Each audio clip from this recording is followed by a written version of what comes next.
Hey, Chef Cannata with another NLB mini. Today we're talking books, and a few months ago I reached out to my Twitter followers and asked for recommendations for a page turner. Nothing I like more than a book that I feel compelled to go back to. I stay up late at night and I don't want to go to sleep because I'm still reading. Oh man, I love those kind of books. And nothing describes The Martian by Andy Weir better than Page Turner. Holy smokes. I don't know if I've ever read a book faster than this. I felt breathless, just like tearing my way through, staying up late, not going to sleep. Oh my God, I got to read more. I got to read another chapter. Although, I was reading on my Kindle, so the international symbol of page turner, it's more like tap, tap, tap, tap, tap. Man, amazing. So what is The Martian? Oh, and I should say, I wish I remembered who it was that recommended this book, but thank you. You know who you are. A phenomenal read. So what is it?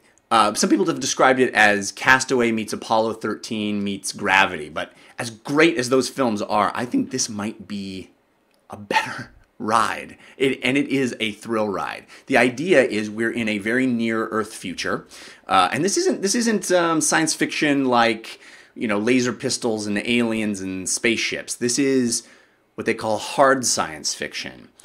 We have the idea that NASA is now going to Mars regularly. Let's all cross our fingers and hope that that's actually a plausible future.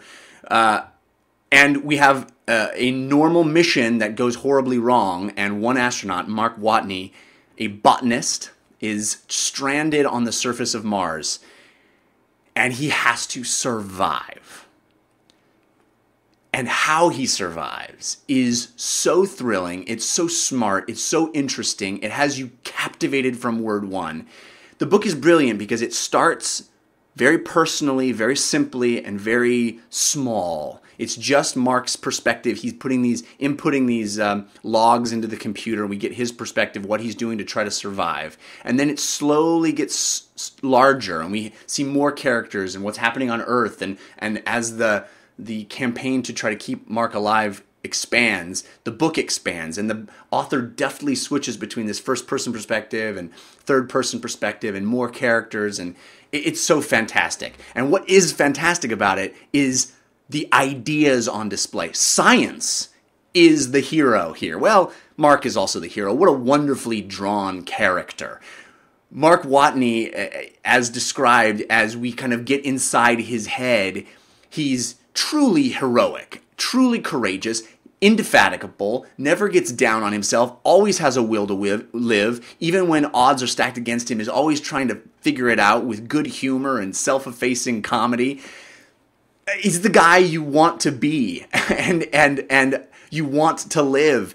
And this is like MacGyver times 1,000. He is coming up with these lateral thinking solutions to problems using science, and the book clearly and concisely describes some very heavy scientific ideas, math and physics, but it never is off-putting. It never feels like work to read it. You're constantly trying to devour the information, and it all feels really authentic and well-researched.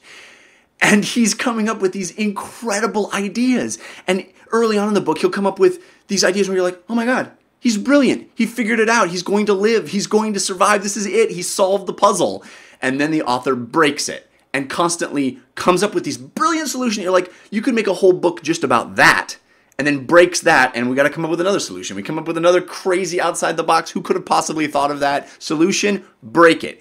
And it's just this thrilling ride of constantly throwing the main character under the bus, so to speak, and making him have to figure his way out, having the smartest people on the planet be smart, be the smartest people on the planet, come up with the smartest things you've ever read in a book, and constantly, it's a triumph of intelligence, of tenacity, of science, really. And man, how cool is that? It manages to be hard science, be scientific, be about something that feels real and authentic, but be as thrilling as any wild fantasy adventure that I've ever read. It all leads up to this phenomenal climax that I just could not get it. I mean, I was just devouring breathlessly at the end. My only complaint is that the book is so lean. It's so efficient. It feels like it was written by a scientist. I don't know if Andy Weir is a scientist, but he certainly feels like one. And it feels like he cut a lot of the fat, which is commendable. But by the end, I wanted to revel in the ending a bit more, and it's a little abrupt. That's really my only complaint. Everything else about the book is just perfect. I wouldn't change anything. It's so fun. It's so thrilling. It's so well paced. It keeps you breakneck to the next thing. You want to find out what other people think about this. When you're with one character, you want to find out what the other character might think.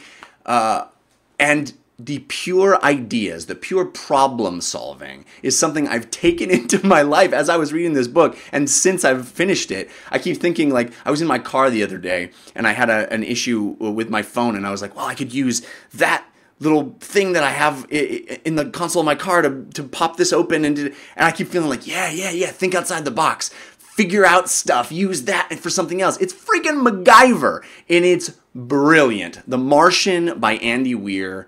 Can't recommend it higher. And if you like books, and when you finish The Martian by Andy Weir, might I suggest checking out my audiobook, the book I just finished, just was released. I didn't write it, but I narrated it, and I'm quite proud of it. I hope you check it out. It's called Traveling in Space. It is fantastic science fiction. It's about an alien race that encounters Earth for the first time, and quite proud of it. Traveling in Space by Stephen Paul Leva. It's available on iTunes and audible.com now. So there's two great book recommendations. It's summertime. Why not delve into a fantastic read? Audio and book style. Tappity tap tap tap. Thanks for watching NLB. We'll see you next time. Don't forget to favorite and like us.